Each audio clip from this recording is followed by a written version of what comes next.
Good morning, teacher and classmates. We are going to present the play The Merchant of Venice by William Shakespeare.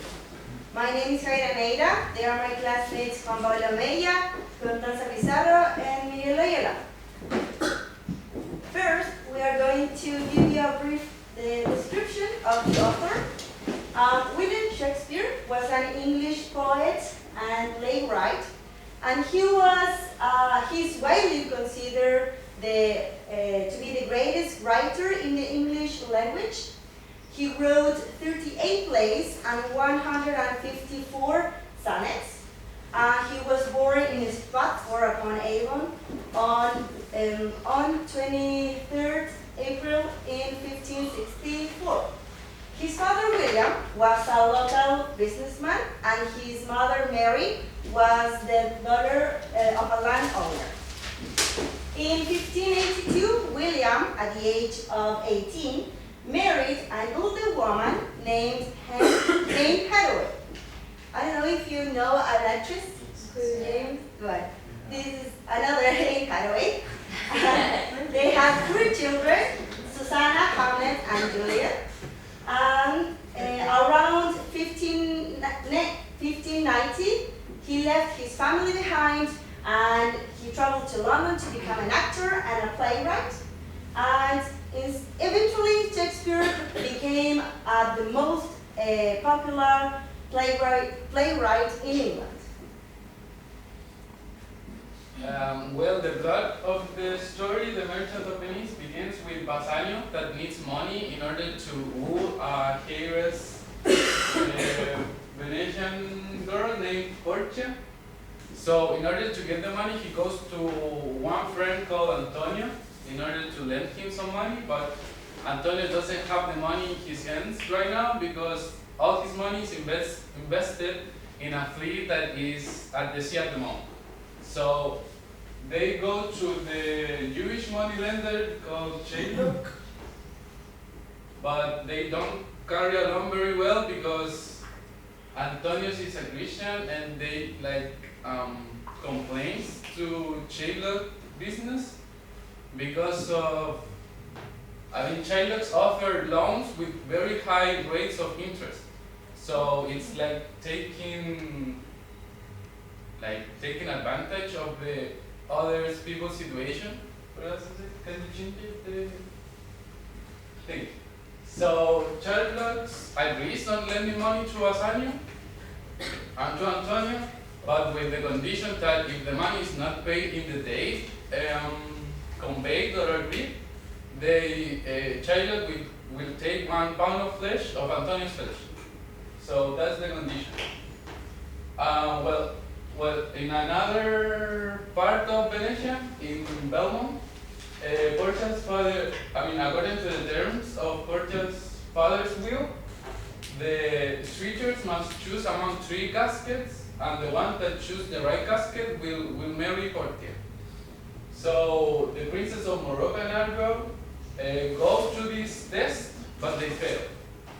And then Venancio and his friends Grassano go to Belmont for the test, and in that moment, Lorenzo, another friend of Antonio, escapes with Shylock's daughter, called Jessica. So they run away. And Bassanio finally chooses the right casket, and he is married Portia. Also, Grassano, the friends of Bassanio, falls in love with Portia's maid called Marisa. So there are 2 couples. But meanwhile, some of Antonio's ships have been wrecked, so there is not going to be a repayment on time. So Bassanio hears this in Belmont and comes back to Venice in order to help Antonio to pay the debt in time. But Venancio arrives late, so they are Shylock is asking for the according pound of flesh that he is supposed to take from Antonio. But Portia also follows Bassanio back to Venice, but she's like she pretends to be the judge, and Nerissa, her maid, pretends to be the clerk of that judge. So they comes to the judgment of Shylock, and Portia says that when Shylock is demanding the pound of flesh, he's also going to take some blood, because you cannot take the flesh without bleed. So that wasn't in the bone, and he must, and then at that point Shylock accepts to pay, the payment of twice the money they offered him, but now it's too late because he needs to take that pound or nothing at all. So yeah, and by proving that, it's proved that Shylock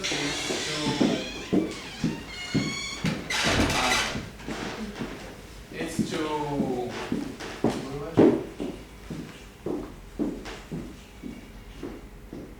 okay, so yeah, he's proved to conspire a murder of a Venetian citizen. So half of his weight will go to the Venice estate and the other half to Torres.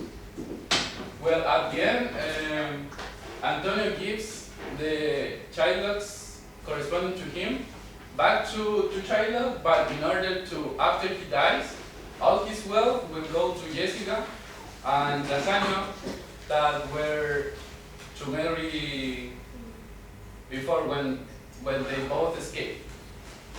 So yeah, and also Shylock has to convert to Christianity. Yeah. And that was the story of the Merchant of Venice. Okay, for context, in the 13th century, the end of this century, King Edward of England started a purge against all the Jews in England. So they had two options. They either had to convert into Christianity or leave the country forever and never return. That means that even though most of the Jewish left the country, some of them converted to Christianity and some of them stayed, even regardless the prohibition of staying in the country. That means that by the 306 years after, when this play was presented in London, there were little to non-Jewish Jews in the city of London.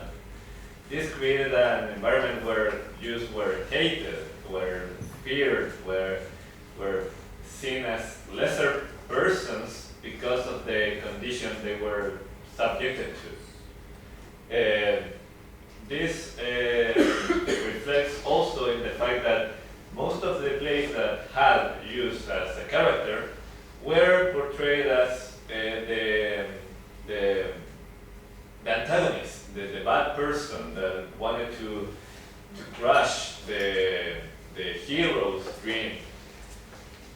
So this created the image of the Shylock character, which is a cracked and betrayed and tortured character, because not only he was, he says in the play, spirit and seen as a lesser person than the rest because of his faith, but that created a hostility from the Jews to the rest.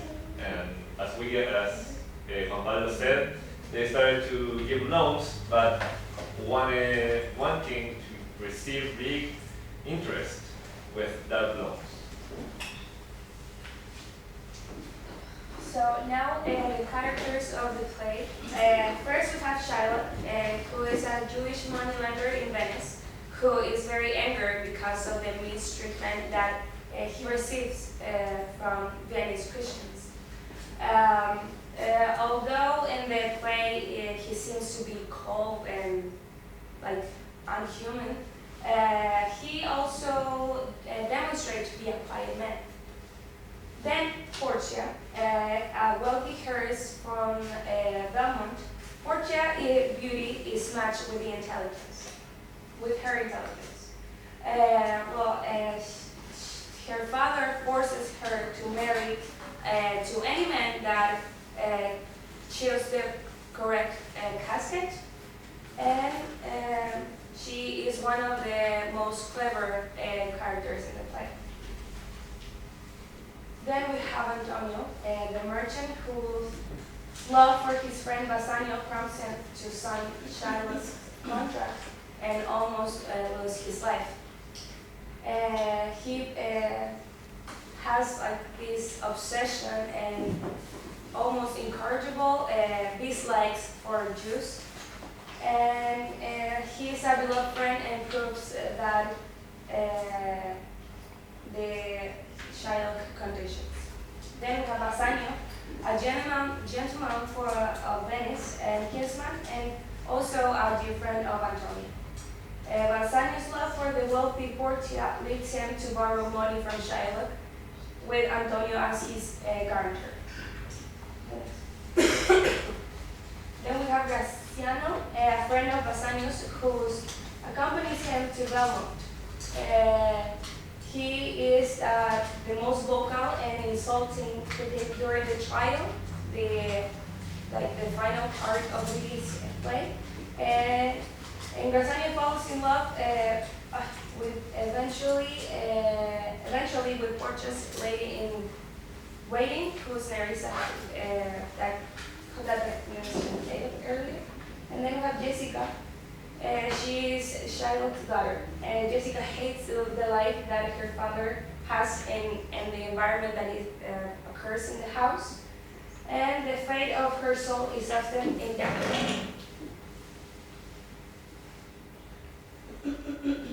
So, the literal analysis is quite easy in this one because we can find mainly three specific features which are mentioned several times. For example, personification, when Shylock is talking to Jessica about the masquerade, which is a kind of party that he was invited to by Bassanio. And he said, "Cover my home stairs," which means to cover the windows. So the seductive sound of music and laughter inside in the party won't try to seduce her. Even though after the three boys goes there and take her away in the middle of the masquerade, while her father was in the masquerade mainly because of compromise, and he wanted to enjoy the things that they were giving rather to spend time with the Bassanio's. Hyperbole, when Lancelot is talking to Jessica about the boy he marries to, she marries to, he says, "A Christian who's worth a Jewish eye," to make an exaltation of the good value this man was.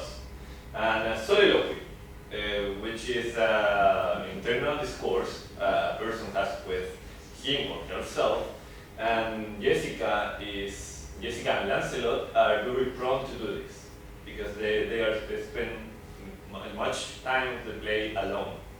For example, Lancelot reflects on his own person and how his both sides of his personality, the devil side and the angel side, try to fight over his actions. Well, related to the symbols. In the symbols, we can find the three caskets that represent the outcomes of desire and the superficialism. Well, the contest of Portia's hands, this is related to which the men or the suitors who came from other countries, they have to choose one of these caskets, and in that, inside of them, there is the answer in which they can get Portia's hand. So in the gold caskets, this has a brief description that it says that who chooseth me, it will gain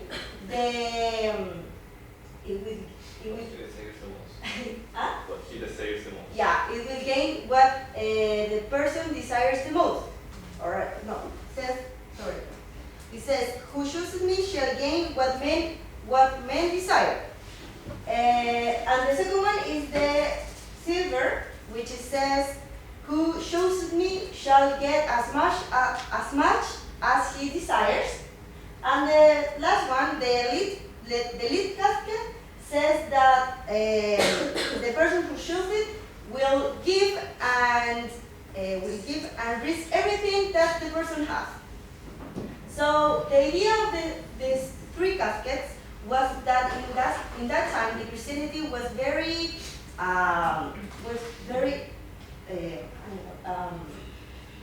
for them was very important that the people was restricted for the desire. So probably you as as a person will choose the gold casket because it's the best. Has a good experience. So in this case, the chosen one was the lead casket. So in this case, Bassanio, at the moment that he read the casket, the description of the casket, he realized that he will risk everything, will risk his fortune to win something else, to risk everything to get something. So the next one is the bone of flesh. This has many interpretations. One of them is that Antonio risked his life by giving his flesh related to the Bassanio's death with China. So that means that they were very good friends. So that demonstrates that they had a close relationship. Another one is that when Shylock wanted to demonstrate that he was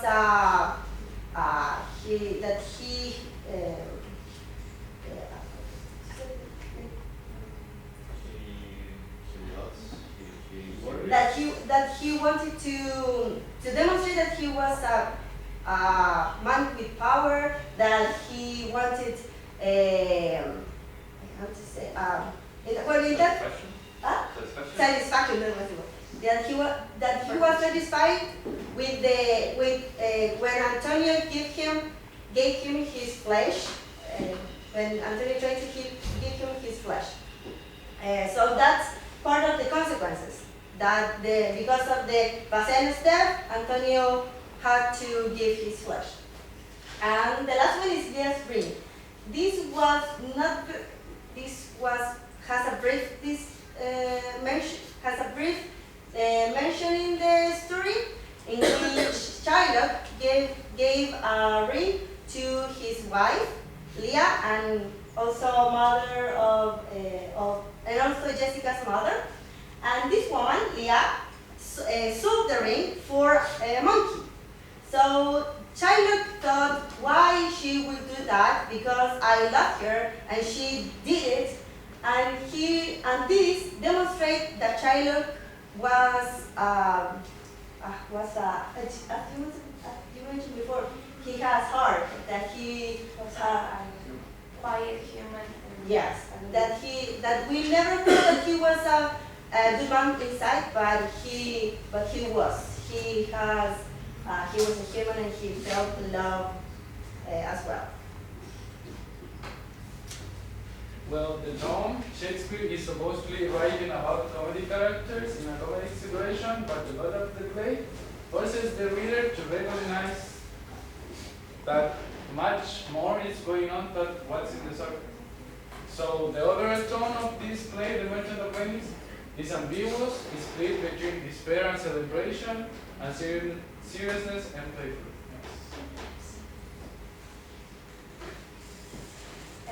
Well, the point of view of the play is that even though there is no narrator, we can see the point of view of each character in the play. It is said that every play has a narrator or a narrator voice that tie up together the play, but in this play, we can only hear the point of view or what the character is saying, and then we can get the point of view.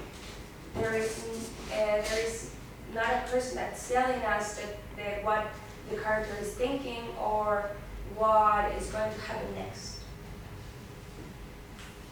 Okay, and we have the first, we have the self-interest versus love.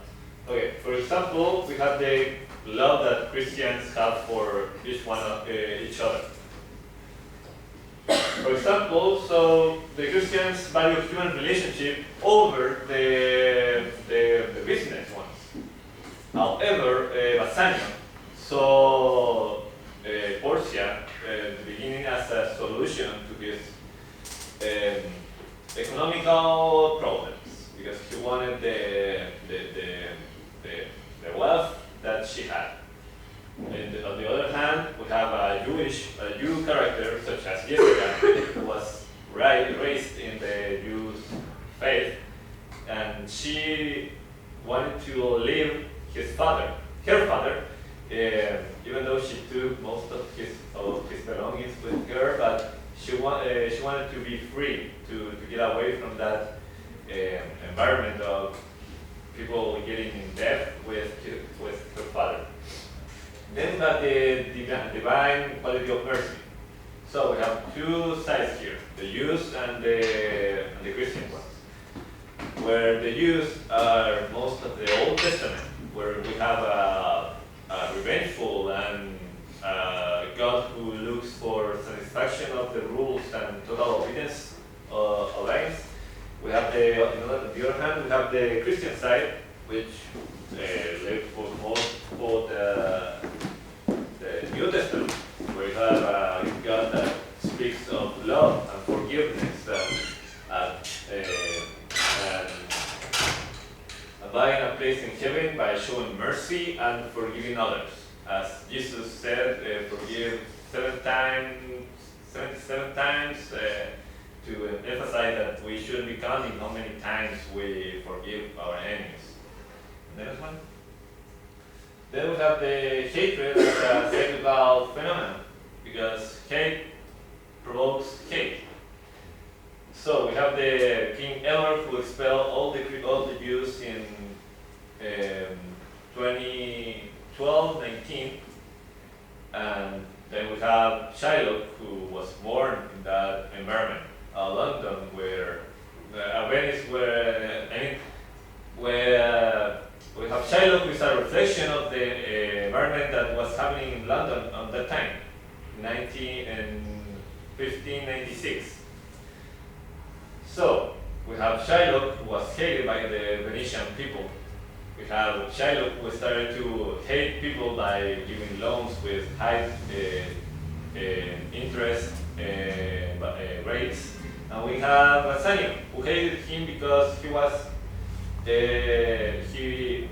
not a friend of his vision of the economical value of money and how to treat people according to the money they lend.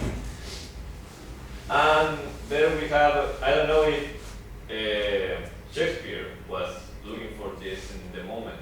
Maybe it was just a satirical resource he used. But we have three women in the play, Portia, Jessica, and Nerissa. They are women that are willing to take initiative. They are willing to go after their goals.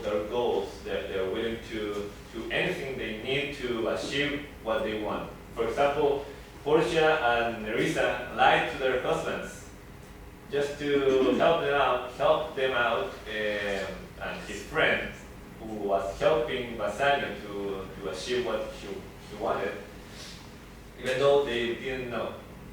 And they are willing to lie to achieve their goals. And we have Jessica, who for love left her father and taking his belongings, many thousand ducats and many precious stones, on the pursuit of true love and happiness. And now we have a short video we want to show regarding a performance we did about the Merchant of Venice.